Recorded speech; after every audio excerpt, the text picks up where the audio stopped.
चलिए बात करते हैं जीएसटी के एक ऐसे जरूरी नियम की जो शायद आपसे मिस हो रहा हो। एक सवाल खुद से पूछिए, क्या आप अपनी जीएसटी लायबिलिटी का जरूरी हिस्सा कैश में दे रहे हैं? तो चलिए जीएसटी की जरूरी कंप्लायंस एडवाइजरी को समझते हैं।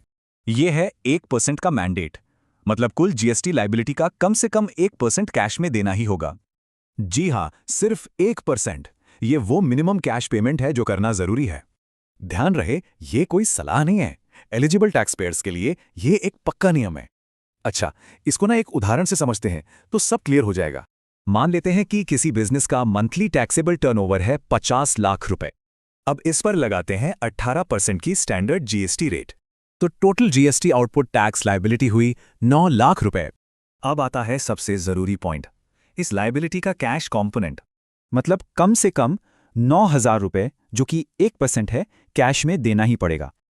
लेकिन सवाल उठता है कि छोटे बिजनेस जिनका टर्नओवर कम है, उनका क्या? उनके लिए भी यही सलाह है कि जीएसटी लायबिलिटी का 1% कैश में ही चुकाए। ऐसा करने से डिपार्टमेंट के नोटिस और किसी भी कानूनी पछड़े से बचा जा सकता है। अगर इस मिनिमम कैश पेमेंट को इग्नोर किया तो रिस्क काफी बड़े हैं, जैसे रिटर्न फाइलिंग में देर, डिपार्टमेंट के नोटिस और सीधे जीएसटी अधिकारियों की नजर में आना।